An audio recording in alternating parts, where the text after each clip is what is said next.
صلی اللہ علی محمد صلی اللہ علیہ وسلم صلی اللہ علی محمد صلی اللہ علیہ وسلم صلی اللہ علی محمد صلی اللہ علیہ وسلم۔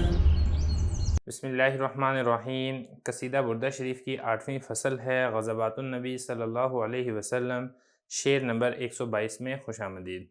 شعر دیکھ لیں۔ کأنما الدین ضیف حل ساحتہم بکل کرم الی لحم العدا کرمی۔ ترجمہ دیکھ لیں۔ گویا کہ دین اسلام ایک ایسا مہمان ہے جو ان کفار کے صحن میں اترا ہے، اپنے ایسے تمام بہادر ساتھیوں سمیت جو کہ دشمن کے گوشت کھانے کے شوقین ہے۔ اب ایک ایک لفظ کا ترجمہ دیکھ لیں۔ کأنما، اس کا معنی ہے گویا کہ۔ دین سے مراد ہے یہاں پہ دین اسلام۔ ضعیف عربی میں کہتے ہیں مہمان کو۔ حلہ، اس کا مطلب ہوتا ہے اترنا، مہمان کا کسی گھر میں جانا، کسی کے پاس جانا، یہ اس کا معنی ہوتا ہے۔ ساحہ، یہ کہتے ہیں صحن کو، صحن، برآمدہ۔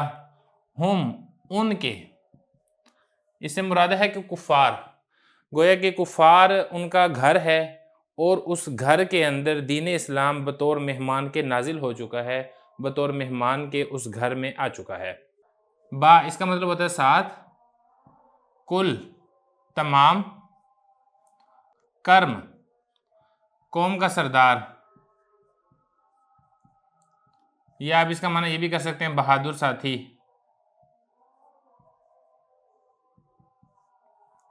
الہ، طرف، لحم، گوشت، عدا، یہ دشمن کو کہا جاتا ہے۔ کریم، گوشت کے شوقین یا خواہش مند۔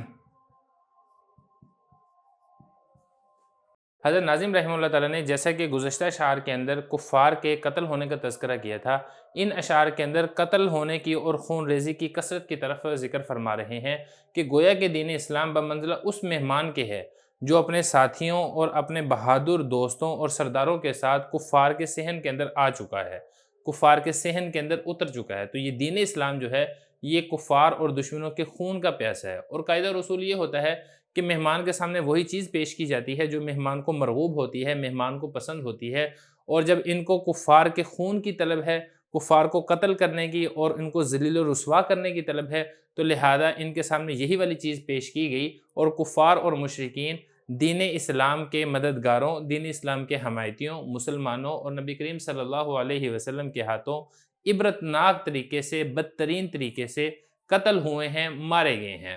تو یہ فرمایا کہ دین اسلام گویا کہ ایک ایسا مہمان ہے جو کفار کے صحن کے اندر اتر چکا ہے، اپنے تمام بہادر ساتھیوں سمیت یا اپنے قوم کے سرداروں کے ساتھ، جو کہ دشمن کے گوشت کھانے کے خواہش مند ہیں، دشمن کے گوشت کھانے کے شوقین ہیں، اور ایسے مہمانوں کے سامنے وہی والی ڈش پیش کی گئی ہے، دشمنوں کا گوشت۔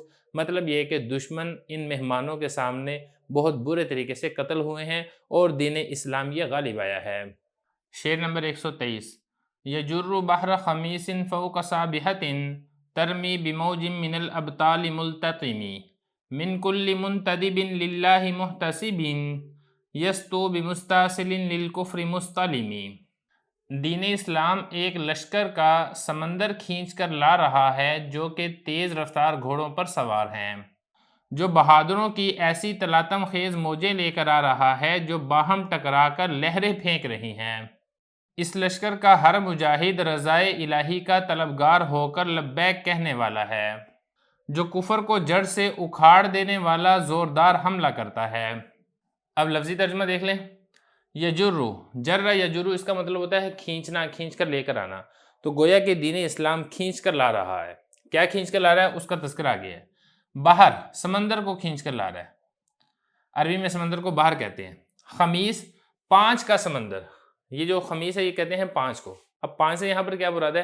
دیکھیں اس پرانے دور کے اندر جو لشکر ہوتا تھا اس کے کل 5 حصے ہوتے تھے، ان میں سے ایک مقدمہ ہوتا تھا جو لشکر سے پہلے آگے بھیج دیا جاتا تھا، دوسرا جو لشکر کے اندر 4 حصے ہوتے تھے ان کے اندر ایک ساقہ، دوسرا قلب، تیسرا میمنہ اور چوتھا میسرہ۔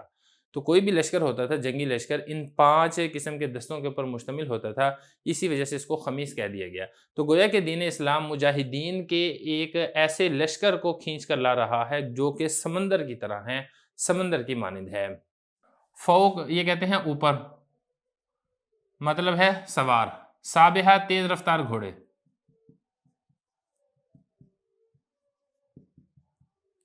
یعنی وہ جو مجاہدین کا لشکر ہے، بلکہ لشکر کا جو سمندر ہے وہ تیز رفتار گھوڑوں پر سوار ہو کے کفار کو روندنے کے لیے، نیست و نابود کرنے کے لیے آ رہا ہے۔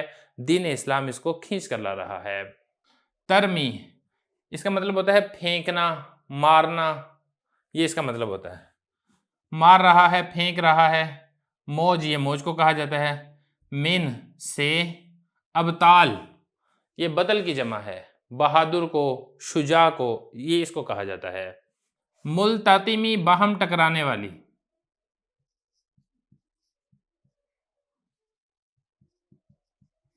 یہ جو ملتطم ہے نا، اس کا تعلق اس موج کے ساتھ ہے، یعنی یہ جو سمندر ہے مجاہدین کا، یہ گویا کہ باہم ٹکرانے والی لہروں کی طرح ہے۔ آپ نے دیکھا ہوگا جس وقت سمندر کے اندر تلاطم خیز لہریں آتی ہیں تو وہ آپس کے اندر ٹکراتی ہیں، اس میں ایک جوش ہوتا ہے، ایک جذبہ ہوتا ہے اور ایک غصے کا اظہار ہوتا ہے۔ اور جس وقت سمندر کے اندر طوفان آتا ہے تو بڑی بڑی لہریں آپس میں ٹکراتی ہیں اور اس وقت اس کے مقابلے میں کوئی بھی چیز آ جائے اس کو نیست و نابود کر دیتی ہیں، تباہ و برباد کر دیتی ہیں۔ دین اسلام یہ بھی مجاہدین کے ایک ایسے لشکر کو لے کر آ رہا ہے جو بہادروں کی ایسے طاقتور اور تلاطم خیز لہروں سے بھرا ہوا ہے، جو ٹکرا ٹکرا کر اس کے اندر غیظ و غضب اور غصے کا اظہار ہو رہا ہے۔ دوسرے لفظوں میں کہیں تو ان کے سامنے کوئی بھی لشکر آ جائے گا، مشرکین کا، منافقین کا، کفار کا، اس کی خیر نہیں ہے، وہ تباہ و برباد ہو جائے گا اور نیست و نابود ہو جائے گا۔ من، سے، کل، تمام، منتدب، دعوت کو قبول کرنے والا، لام، لیے، اللہ، اللہ کی، اللہ کی دعوت کو قبول کرنے والا، ظاہر ہے اس سے مراد مسلمان ہے، کیونکہ مسلمان ہی اللہ تعالیٰ کی دعوت کو قبول کر کے ایمان قبول کرتے ہیں۔ محتسب، احتساب سے ہے، گننے والا، شمار کرنے والا، مطلب یہ ہے کہ اللہ تعالیٰ کی جانب سے ثواب کے امیدوار ہیں، اللہ تعالیٰ کی جانب سے نیکیوں کا انتظار کرنے والے ہیں، نیکیوں کا شمار کرنے والے ہیں۔ یستو، یستوت سے ہے، اس کا مطلب ہوتا ہے حملہ کرنا۔ لام، لیے، کفر، کفر کے لیے۔ مستاصل، مستاصل کہتے ہیں جڑ سے اکھاڑنے والا، یعنی ایسا حملہ ہے جو کفر کو اس کی جڑ سے اکھاڑ دے گا۔ کوئی درخت ہے نا، بالفرض کوئی بوٹا ہے، کوئی درخت ہے، آپ اس کو کاٹ دیں تو ظاہر ہے جب اس پہ بارش آئے گی اور اس کے اوپر ہوا چلے گی تو وہ دوبارہ اگائے گا۔ لیکن اگر آپ نے کسی درخت کو، کسی بوٹے کو، کسی پودے کو جڑ سے ہی اکھاڑ دیا ہے تو پھر اس کا تو مکمل کلاکما ہو چکا ہے، مکمل اس کا خاتمہ ہو چکا ہے۔ اب اس کے اوپر بارش آتی رہے، اب اس کو آپ وہ کھاد ڈالتے رہے، وہ دوبارہ اگنے والا نہیں ہے۔ تو یہ جو دین اسلام کا لشکر ہے مجاہدین کا، انہوں نے بھی کفار کے اوپر ایسا حملہ کیا کہ کفر کو اس کی جڑ سے ہی اکھاڑ دیا۔ اور یہ جو آگے لفظ ہے نا مستعلم، اس کا مطلب یہی ہے جڑ سے اکھاڑ دینے والا۔ باقی تشریح میں آپ کو درمیان میں کر چکا ہوں کہ دین اسلام ایک ایسے مجاہدین کے لشکر کو اور بڑے لشکر کے سمندر کو کھینچ کر لے کر آ رہا تھا جو تیز رفتار گھوڑوں پر سوار تھے اور ایسے بہادر تھے جو گویا کہ وہ ایسی موجیں ہیں سمندر کی جو باہم ٹکرا رہی ہیں اور لہریں مار رہی ہیں، مطلب یہ کہ غیظ و غضب کا اظہار کر رہی ہیں۔ اور یہ جو دین اسلام کا جو لشکر تھا مجاہدین کا، یہ ایسے لوگ تھے جو اللہ تعالیٰ کی دعوت کو قبول کرنے والے تھے، اللہ تعالیٰ کی جانب سے ثواب کے امیدوار تھے، اللہ تعالیٰ کی جانب سے نیکی کے، خیر کے طلبگار تھے۔ اور یہ کفار کے اوپر ایسے ٹوٹ پڑے ہیں کہ انہوں نے کفر کو اس کی جڑ سے ہی اکھیڑ کر رکھ دیا ہے، مطلب یہ کہ اس کا بالکل قلع کما اور خاتمہ کر دیا ہے۔